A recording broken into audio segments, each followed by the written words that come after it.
تو پہلی چیز آپ ذہن کے اندر رکھیں کہ انسان کے پاس دنیا کی ساری چیزیں موجود ہوں، لیکن اگر اس کی فطرت میں چند چیزیں ہوں وہ خوش نہیں رہ سکتا۔ اس میں سے پہلی چیز ہے نیگیٹو تھنکنگ، نیگیٹو تھاٹ۔ اگر کسی انسان کی پوزیشن یہ ہے کہ وہ بدگمانی کا شکار ہو جائے اور اس کے اندر بدگمانی کی بیماری پیدا ہو جائے تو سب کچھ ہوتے ہوئے بھی اس کی زندگی میں سکون نہیں رہے گا۔ میں اس کو ایگزامپل کے ذریعے سمجھاتا ہوں۔ ایک انسان صبح گھر سے نکلا، بائی واک نکلا، اب ایک گاڑی تیز رفتار آ رہی تھی اور وہ بندہ اس کی چپیٹ میں آ جاتا، لیکن اس ڈرائیور نے اپنی گاڑی کو سنبھالا اور اس آدمی کو بچا لیا اور ٹھوکر سے وہ انسان بچ گیا۔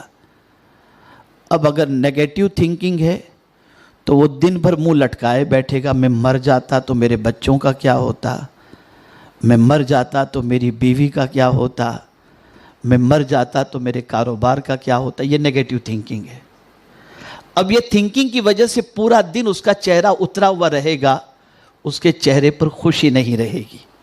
لیکن اگر پازیٹیو تھنکنگ ہے اور وہ یہ سوچے اللہ نے مجھے بچا لیا، میری ماں کی دعا کی وجہ سے بچا لیا ہوگا، کوئی نیکی کی وجہ سے بچا لیا، تو جس رب نے آج اتنے بڑے حادثے سے بچا لیا مجھے امید ہے آگے بھی وہ بچا لے گا، اس کا پورا دن خوشی سے گزرتا ہوا دکھائی دے گا۔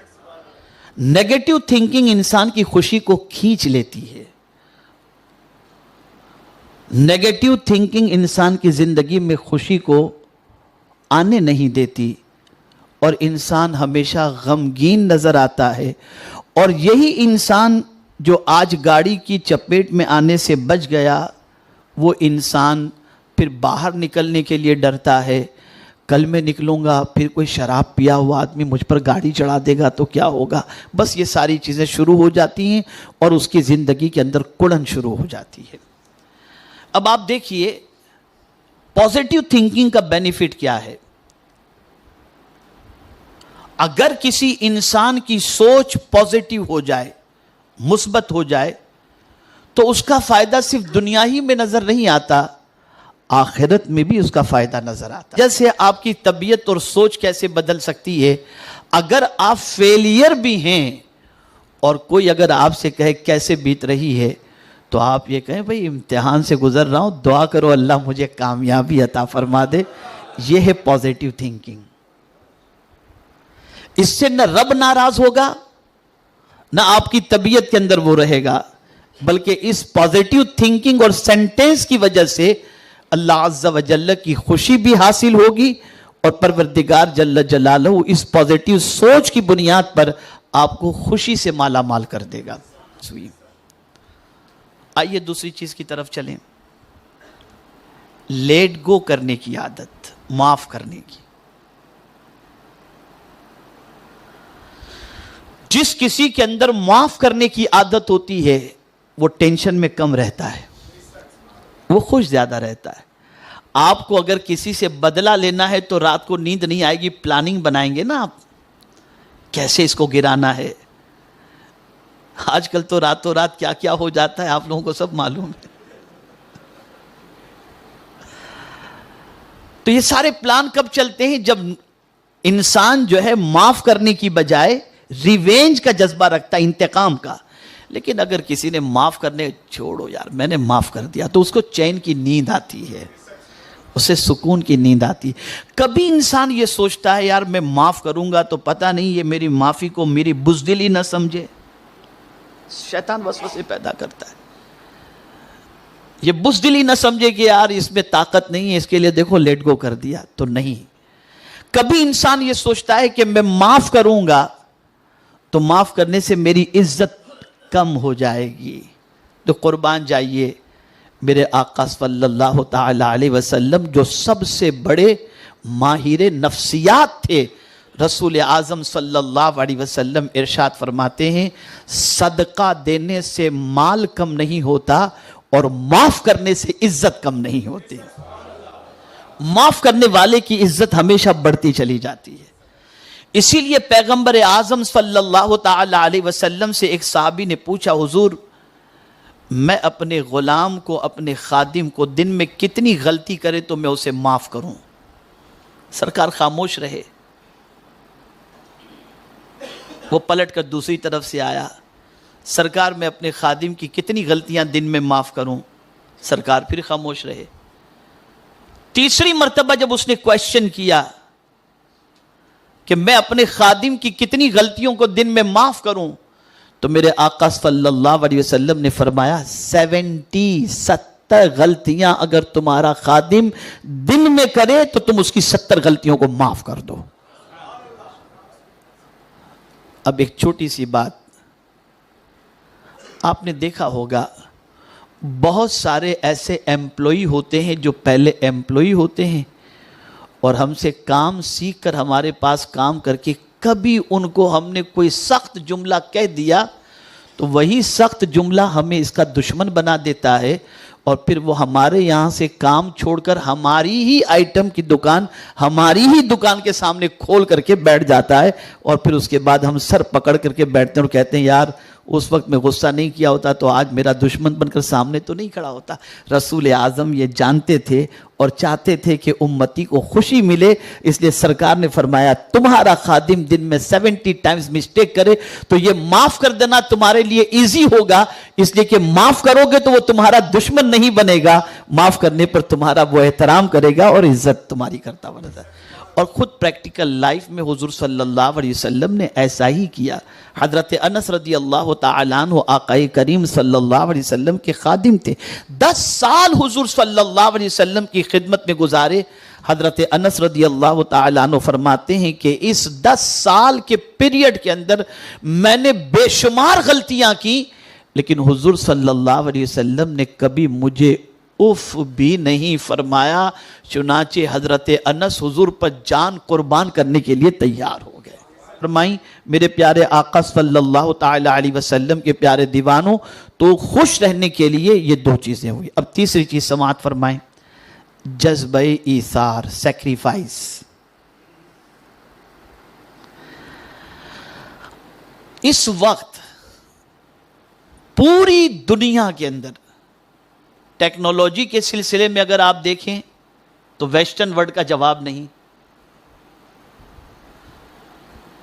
ماڈرن ٹیکنالوجی جتنی بھی ہے آپ دیکھیں گے اسپیس پر قدم رکھنے کی بات چاند پہ قدم رکھنے کی بات اسپیس کے حوالے سے کنٹرول کی بات یہ ساری چیزیں اگر آپ دیکھیں تو ویسٹ ورلڈ جو ہے اس وقت وہاں پر آپ کو آگے نظر آئے گا. امریکہ ہے یوروپین کنٹریز ہے یہ سب.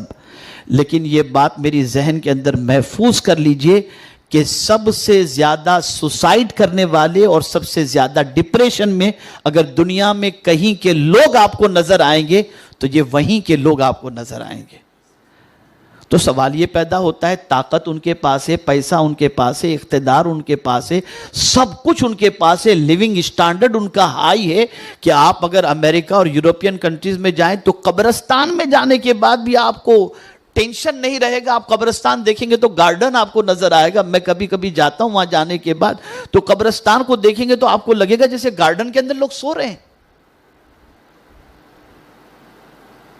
لیکن سب سے زیادہ ڈپریشن کے شکار وہاں پر لوگ آپ کو نظر آئیں گے. سب سے زیادہ اپسیٹ لوگ وہاں پر آپ کو نظر آئیں گے. سب سے زیادہ پریشانی میں لوگ آپ کو وہاں نظر آئیں گے. یہ بہت اچھی طرح سے یاد رکھیے گا. بہت ساری چیزیں ہم نے ویسٹ ورلڈ کی اپنائی ہیں اور یہ چیز بھی ہم اپنا رہے ہیں ان کی جس کی وجہ سے ہم آج پریشان ہیں. وہ کیا چیز ہے؟ سیکریفائس کی بجائے سیلفش بن جانا. خود غرضی اپنی ہی فکر اپنا ہی فائدہ. جب یہ کسی انسان کی زندگی کے اندر داخل ہو جائے وہ بندہ خوشی سے محروم ہو جاتا ہے. سیلفش بننے کی وجہ سے انسان کو خوشی نہیں ملتی. سیکریفائس کی وجہ سے انسان کو خوشی ملتی ہے. اس اسے ہمیشہ کے لیے ذہن میں محفوظ کر لو، خود بھوکے رہ کر اوروں کو کھلانے میں جو مزہ ہے وہ پیٹ بھر کر کے کھانے میں مزہ نہیں ہے۔ میں آپ کو اگزامپل کے طور پہ بتاؤں، آپ کے دسترخوان پر قیمتی غذائیں موجود ہیں، آپ کے دسترخوان پر انواع و اقسام کی چیزیں موجود ہیں، اور یہ سب چیزیں آپ کے دسترخوان پر ہیں، اور بھوک بھی آپ کو شدید لگی ہے، ایسی بھوک لگی ہے کہ آپ کو بھوک کی وجہ سے یہ ساری چیزیں کھانے کا جذبہ ہو رہا ہے کہ میں جلدی سے اسے کھا لوں،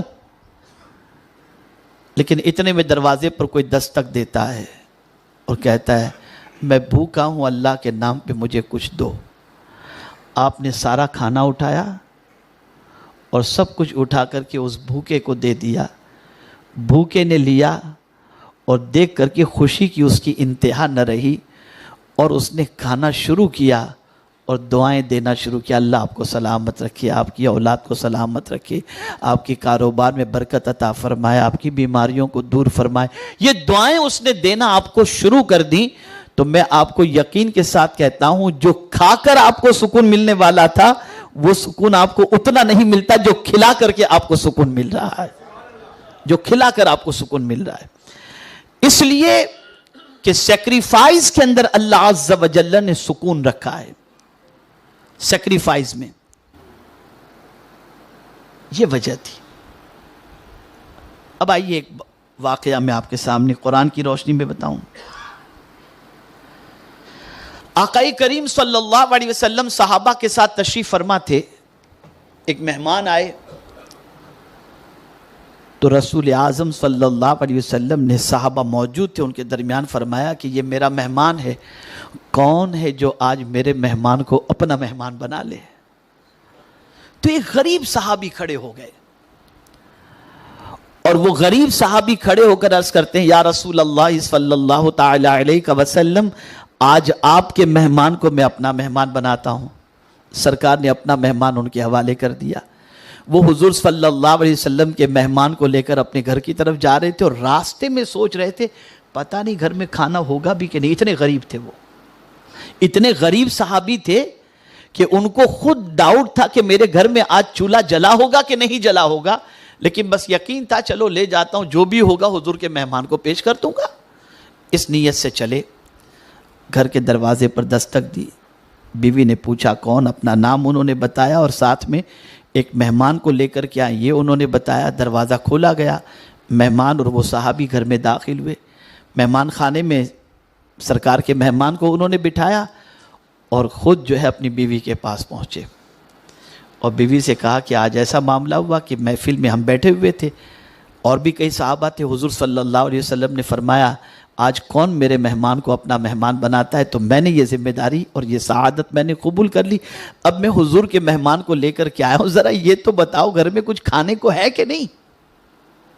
بیوی مسکرائی، بولی کہ دیکھیے ایسا ہے کہ اپنے 2 بچے ہیں اور کھانا اتنا ہے کہ میں نے ان 2 بچوں کے لیے بنایا ہے، اور 2 بچوں کو ہو سکے اتنا ہی کھانا ہے، آپ کے ہمارے لیے تو کچھ کھانا گھر میں ہے ہی نہیں کہ بنا سکیں۔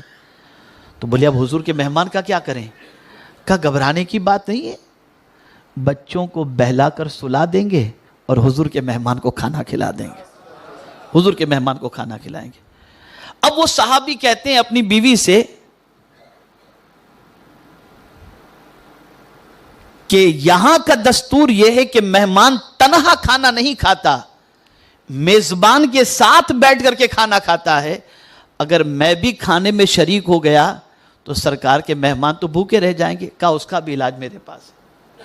کہا کیا علاج ہے؟ کہا علاج یہ ہے کہ کھانا جب دسترخوان پر رکھا جائے تو میں دیے کو تیز کرنے کے لیے آ جاؤں گی، لیکن یہ تیز کرنے کی بجائے دیے کو بجھا دوں گی، اندھیرا ہو جائے گا، آپ خالی منہ ہلاتے رہنا، حضور کا مہمان پیٹ بھر کر کے کھانا کھا لے گا۔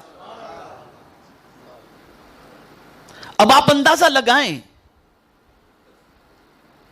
اس طریقے سے انہوں نے سرکار کے مہمان کو کھانا کھلایا۔ صبح ہوئی، رسول اعظم صلی اللہ علیہ وسلم کی بارگاہ میں وہ صحابی پہنچے تو اللہ کو اس صحابی کی قربانی اتنی پسند آئی کہ پروردگار نے وحی الہی لے کر کے حضرت جبریل امین کو بھیج دیا اور آیت کریمہ نازل ہوئی وَيُؤْثِرُونَ عَلَىٰ أَنفُسِهِمْ وَلَوْ كَانَ بِهِمْ خَصَاصَةٌ. اللہ اکبر. اپنی ضرورت کے باوجود بھی جن لوگوں نے اپنی ذات پر دوسرے کے لیے قربانی پیش کی، قرآن کہتا ہے کہ وہ شخص کامیاب ہے. وَمَن يُوقَ شُحَّ نَفْسِهِ فَأُولَٰئِكَ هُمُ الْمُفْلِحُونَ. ان کی شان میں آیت نازل ہوئی.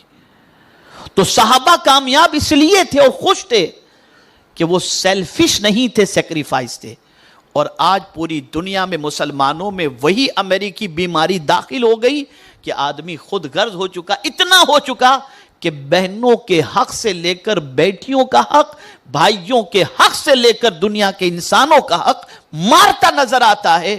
اور یہی اس کی خود غرضی آج انسانوں کو تباہ کر رہی ہے اور خوشیوں سے انسان کو محروم کر رہی ہے.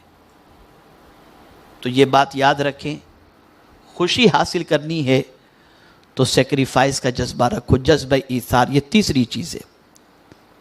خوش رہنے کا تیسرا طریقہ، خود غرض بننے کی بجائے، سیلفش بننے کی بجائے سیکریفائس، آپ جو ہے وہ جذبہ اپنے اندر پیدا کرو قربانی کا.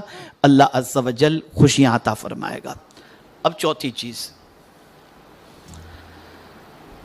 Physical context. انسانوں سے ملنا جلنا رکھو، انسانوں سے ملنا جلنا، موبائل کے ذریعے نہیں، فزیکل، جسمانی طور پر. اس سے بھی انسان کو خوشی ملتی ہے. اب آپ کسی انسان سے 4 سال تک نہ ملے اور اس کے بعد اس کی دکان پہ جائیں، کیا بھائی مجھے آپ بھول گئے ہو کیا کوئی غلطی ہو گئی مجھ سے؟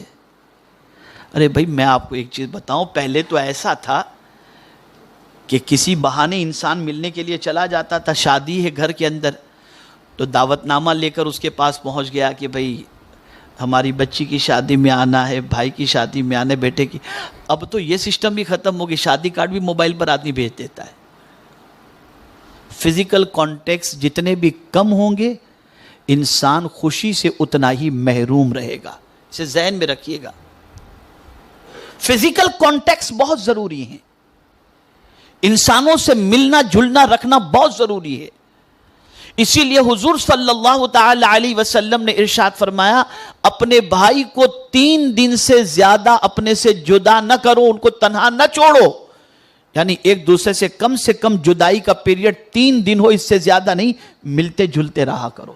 اور اسی لیے اسلام میں دن میں 5 مرتبہ جماعت کا اہتمام کیا گیا ہے، تاکہ جب تم ایک دوسرے سے ملو گے، نماز کے لیے جاؤ گے، چہرہ اترا ہوا ہوگا تو کوئی پوچھے گا بھائی طبیعت تو ٹھیک ہے، کیا بات ہے تمہارا چہرہ اترا ہوا ہے؟ موبائل پر تھوڑی نظر آئے گا. کیا آپ کس ٹینشن کے اندر ہیں؟ تو کوئی آدمی کسی سے خیریت پوچھ بھی لیتا ہے تو اس کو خیریت پوچھنے کی وجہ سے آنسو نکلنے شروع ہو جاتے ہیں اور پھر آدمی اپنے دل کا بوجھ اس کے سامنے ہلکا کر دیتا ہے، نتیجتاً وہ بندے کو تھوڑی سی راحت مل جاتی ہے. تو فزیکل کانٹیکس اسے بڑھائیے آپ، اس سے آپ کو خوشی ملے گی. اب میں ایک چھوٹی سی بات آپ کو بتاؤں. ایک آدمی عیادت کے لیے گیا، آپ کو معلوم ہے بیمار کی مزاج پرسش کا فائدہ کیا ہے؟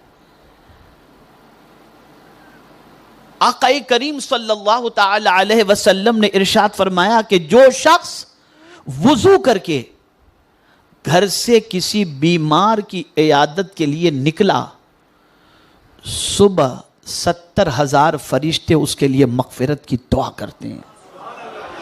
اور وہ بندہ راستے کے اندر اس طرح سے گیا ہے جیسے جنت کے پھل چون رہا ہو.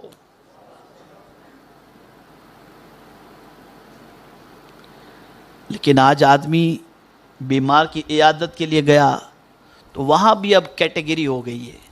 غریب بیمار ہے تو نہیں گئے، فون پر پوچھ لیا، ٹائم نہیں ملا، مصروفیت تھی. اور امیر اگر بیمار ہوا تو آدمی سوچتا ہے کہ نہیں جاؤں گا تو سوچے گا یار ایسے موقع پر بھی نہیں آئے، چلو ذرا چہرہ پٹی کرا کے آ جاؤ. پیورٹی نکل گئی. اللہ کے لیے، اس کے رسول کی رضا کے لیے اور حقوق انسانی کے اعتبار سے جانے کا جذبہ الا ماشاءاللہ. بلکہ میں نے تو بہت ساروں کو ایسوں کو بھی دیکھا ہے کہ اگر رات کو 2 بجے کسی کی بیماری کا فون آ جائے تو بولے یار اس کو اسی وقت بیمار ہونا تھا, میری نیند کی ستیاناش کر دی اس نے. یہ بھی کہتے ہوئے ملتے ہیں. یہ سیلفش بنا ہے.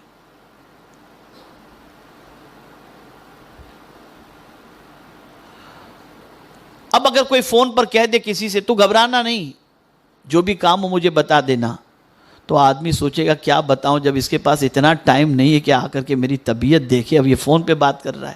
لیکن اگر آپ اس کے پاس پہنچے تو فائدہ اس کا نہیں ہے. سن لیجئے گا جو بات میں کہنے جا رہا ہوں, فائدہ صرف اس کا نہیں ہے, آپ کا بھی فائدہ ہے. آپ کا فائدہ کیا ہے کہ حضور فرماتے ہیں کہ بیمار کی دعا اللہ رد نہیں فرماتا. آپ نے اس کی طبیعت پوچھی, آپ نے اس کے تکیے کے نیچے کچھ رقم رکھ دی, غریب تھا, طبیعت پوچھی اور کہا میں نے کچھ رکھ دیا, آپ فکر نہیں کرنا یہ کام آ جائے گا آپ کو. خدا کی قسم آپ جائیں گے, وہ دیکھے گا پہلے اور پھر وہیں سے دعا کرے گا. حضور فرماتے بیمار کی دعا پر اللہ کے فرشتے آمین کہتے ہیں. اسی لیے سرکار صلی اللہ علیہ وسلم فرماتے ہیں کہ قیامت کے دن بندہ رب اپنے بندوں سے پوچھے گا میرے بندے میں بیمار تھا تو میری طبیعت پوچھنے نہیں آیا.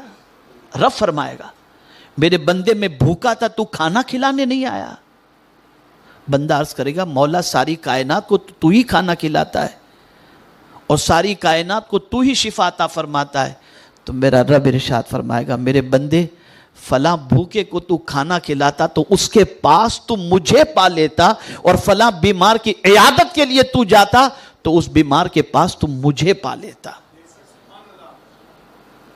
تو یہ ساری چیزیں ختم ہو گئیں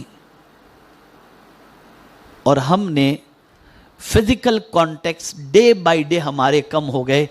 اب یہ بات فزیکل کانٹیکس کا آپ کو بتا دوں تو اسے آپ ذہن میں رکھیں کہ 1000 کام آپ موبائل کے ذریعے انٹرنیٹ کے ذریعے کر لیں, لیکن فزیکل کانٹیکس مرنے کے بعد بھی ختم نہیں ہوتے. مر گئے تو آپ کو 4 آدمی ہی کاندھے پر اٹھا کر قبرستان لے کر کے جائیں گے. وہاں وہ فزیکل کانٹیکس ہی کام آئے گا آپ کو, وہی قبرستان آپ کو پہنچائیں گے. اور جب تک آپ کی قبر کے پاس وہ انسان کھڑا ہے, میت کو اس کھڑے رہنے والے سے جو ہے راحت پہنچتی ہے, فائدہ پہنچتا ہے. تو فزیکل کانٹیکس یہ خوشی کا ایک اہم ذریعہ ہے.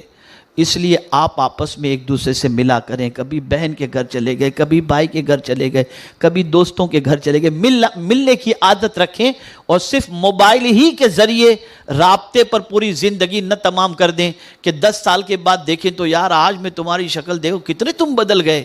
آدمی کتنے تم بدل گئے, حالانکہ روز واٹس ایپ پر لگے رہتے تھے, روز فون پہ لگے رہتے تھے, لیکن معلوم نہیں تھا کہ اتنا بدلا ہوا بندہ ہوگا. 10 سال کے بعد یار تمہاری داڑھی کے بال سفید ہو گئے, تم تو پہلے موٹے نہیں تھے ابھی تم موٹے ہو گئے, پہلے کتنے دبلے تھے. تو یہ حال تو ہمارا ہو چکا ہے. تو فزیکل کانٹیکس بڑھائیے کہ ان چیزوں کو آپ اختیار کریں گے تو انشاءاللہ العظیم آپ کا دن خوشیوں سے انشاءاللہ بھرا ہوا گزرے گا. پہلی چیز, ہمیشہ باوضو رہنے کی عادت بنائیے. یہ پہلی چیز ہے. آپ باوضو رہیں گے نا تو انشاءاللہ آپ کو بہت خوشی محسوس ہوگی, اپنے آپ کو لائٹ فیل کریں گے. تو ہمیشہ باوضو رہنے کی کوشش کریں. فجر کی نماز تو پڑھنی ہے انشاءاللہ, لیکن فجر کی نماز کے بعد صبح یاسین شریف کی تلاوت کی عادت بنائیں. پورا دن انشاءاللہ خوشی میں آپ کا گزرے گا. یاسین شریف صبح پڑھ کر نکلیں گے, انشاءاللہ پورا دن خوشی سے گزرے گا. تیسری چیز, صدقہ دے کر کے نکلا کرو, چاہے 1 روپیہ ہی کیوں نہ ہو, لیکن روزانہ صدقہ نکالو. آپ صدقے کی وجہ سے بلائیں ٹلتی ہیں, اور بلائیں ٹلیں گی تو خوشی نصیب ہو جائے گی انشاءاللہ. تو صدقہ ضرور نکالا کرو. ایک خاص بات, انسان جو ہے نا ٹینشن میں ایک وجہ سے ہوتا ہے, اس کے پاس اگر سمجھ لیجئے کہ چھوٹی گاڑی ہے اور کسی کے پاس مرسیڈیز ہے, BMW ہے, اور اس قسم کی بڑی بڑی کاریں ہیں, تو آدمی جب دیکھتا ہے اس کا گھر سمجھ لیجئے کہ 700 اسکوائر فٹ کا ہے, کسی کا 1500 اسکوائر فٹ کا ہے، تو وہ دیکھتا ہے تو آدمی تھوڑا سا اپسیٹ ہو جاتا ہے، میرے پاس یہ نہیں ہے۔ تو اس کی وجہ بھی یہ کہ سائیکولوجیکل انسان کو جسے دیکھنے کا رسول اعظم نے حکم دیا، اسے نہ دیکھنے کی وجہ سے، اور جس کو نہیں دیکھنے کا حکم دیا اسے دیکھنے کی وجہ سے انسان اپسیٹ ہوتا ہے۔ تو حضور کا یہ فرمان ہمیشہ کے لیے ذہن میں رکھو، قسم سے میں آپ کو کہتا ہوں واللہ آپ کی زندگی میں خوشی خوشی نظر آئے گی۔ اس سرکار کے جملے کو آپ ذہن میں رکھیں۔ آقا کریم صلی اللہ علیہ وسلم فرماتے ہیں دنیاوی معاملے میں، یعنی پیسے کے اعتبار سے اور کسی اعتبار سے، دنیاوی معاملے میں سرکار فرماتے ہیں اپنے سے نیچے والے کو دیکھو، اور دینی معاملے میں اپنے سے اونچے والے کو دیکھو۔ اس لیے کہ دنیاوی معاملے کے اندر جب تم اپنے سے نیچے والے کو دیکھو گے تو تمہیں یہ محسوس ہوگا کہ تمہارے پاس تو خود کا ہے، یہ تو بیچارہ کرائے کے مکان میں رہ رہا ہے، تو کبھی تمہاری زبان پر شکایت نہیں ہوگی، شکر کا جذبہ پیدا ہوگا۔ یہ حدیث شریف ہمیشہ کے لیے ذہن میں رکھو۔ دنیاوی معاملے کے اندر اپنے سے بہتر کو مت دیکھو، اپنے سے کمتر کو دیکھو، لیکن جہاں دینی معاملہ ہو تو اپنے سے بہتر کو دیکھو۔ یار میں تو بڑی مشکل سے 5 وقت کی نماز پڑھتا ہوں، یہ تو یار تہجد کا پابند ہے، اوابین کا پابند ہے، ہر 3 دن میں قرآن شریف ختم کرنے کا پابند ہے۔ تو جب دینی معاملے میں اس کو دیکھو گے تو اس کے جیسا بننے کا شوق پیدا انشاءاللہ ہوگا۔ تو دینی اعتبار سے اپنے سے بہتر کو دیکھو، دنیاوی اعتبار سے اپنے سے کمتر کو دیکھو۔ اسی طریقے سے ایک اور چیز، مصنوعی تقدس اور مصنوعی ہائی فائی لباس اور ہائی فائی زندگی مت گزارو۔ کبھی آدمی کے پاس ہوتا کچھ بھی نہیں ہے، لیکن اسٹیٹس مینٹین کرنے کے لیے آدمی قرض لے کر بینک سے، اس سے اس سے، وہ دنیا کو دکھاتا ہے کہ میرے پاس بہت کچھ ہے۔ تو یہ دنیا کو دکھانے کے لیے آرٹیفیشل جو کچھ وہ کر رہا ہے، اس سے اندر سے اسے خوشی نہیں ہوگی۔ یاد رکھیے گا، آرٹیفیشل بناوٹی مالداری کے دکھاوے سے انسان کو اندر سے خوشی نہیں ہوگی۔ اندر سے خوشی اس وقت ہوگی جس حال میں وہ ہے، اس حال میں وہ رہے گا تو وہ خوش ہوگا۔ جیسے مثال کے طور پر سمجھ لیجئے کہ ایک آدمی، بھائی ماشاءاللہ کسی کی گاڑی میں، جیسے ہم لوگ ہیں، ہم لوگوں تو گاڑیاں لینے آتی ہیں، چھوڑنے آتی ہیں۔ اب کوئی BMW آ گئی، اب ہم سے کوئی کہے، کسی بڑے کے یہاں گئے، حضرت کب آپ نے BMW خریدی؟ اب میں بولوں کہ یار اس نے یہ سوچا ہے نا، ہاں میں نے کل خریدی، فائدہ نہیں ہوگا۔ ہم کہیں بھائی ہمارے پاس تو بائک بھی نہیں ہے، ہم تو الحمدللہ جو آتا ہے لے جاتے ہیں، اس کے ساتھ چلے جاتے ہیں۔ تو اندر سے ہمیں خوشی ہوگی، اندر سے خوشی، جو تھے ہم نے بتا دیا، جو تھے ہم نے بتا دیا۔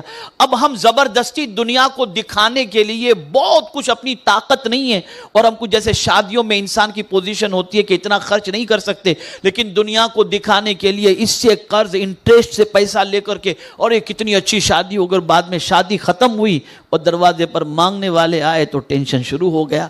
تو کبھی بھی زندگی میں خوش رہنے کے لیے سادگی اختیار کرو، اور جس پوزیشن میں ہو اس پوزیشن کے اندر رہنے کی کوشش کرو۔ آرٹیفیشل کوئی چیز اپنی زندگی میں لا کر اپنے آپ کو بڑا ظاہر کرنے کی کوشش مت کرو۔ زندگی میں ہمیشہ پرسکون رہیں گے۔ شکر کی عادت، جس حال میں اللہ تیرا شکر ہے، شکر کی عادت اپنے اندر۔ ایک اور چیز، خوش رہنا ہے تو نماز تہجد کی کوشش کریں، یہ روحانی اعتبار سے۔ نماز تہجد کی بڑی برکتیں ہیں، تو خوش رہنے کے لیے نماز تہجد کی، اسی کے ساتھ نماز باجماعت کا اہتمام، اسی کے ساتھ تلاوت قرآن مقدس کی کثرت اور ترجمہ اس کا پڑھنے کی کوشش کریں، اور اسی کے ساتھ نیک لوگوں کی صحبت، یہ سب سے اہم ہے۔ نیک لوگوں کی صحبت میں رہیں گے تو سوچ اچھی بنے گی۔ اب یہاں مجھے یاد آ رہا ہے ایک واقعہ، حضرت عبداللہ ابن عباس رضی اللہ تعالی عنہما سرکار صلی اللہ تعالی علیہ وسلم کی خدمت میں لگے رہتے تھے۔ مصلی بچھا دینا، وضو کے لیے پانی رکھنا، یہ ان کی عادت تھی۔ اب چونکہ حضور صلی اللہ علیہ وسلم کی صحبت ملی تھی، تو بڑی صحبت ہوتی ہے تو سوچ بڑی بن جاتی ہے۔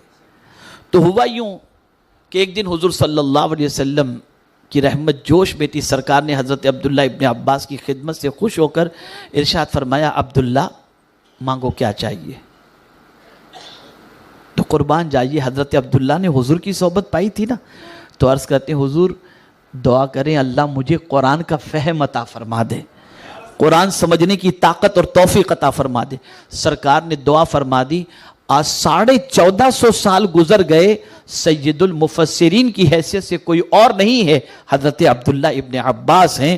اور صحابہ میں قرآن کی آیت کے سلسلے میں جب سرکار صلی اللہ علیہ وسلم کے صحابہ ایک دوسرے کی رائے معلوم کرتے کہ اس آیت کے بارے میں اس کا مفہوم تم کیا سمجھ رہے ہو, تو جب دو صحابہ کی رائے پیش کی جاتی تو سب سے زیادہ پرائیورٹی حضرت عبداللہ ابن عباس کی رائے کو دی جاتی تھی, اس لیے کہ بڑے کی صحبت انسان کو بڑا بنا دیتی ہے اور بڑی سوچ عطا کرتی ہے.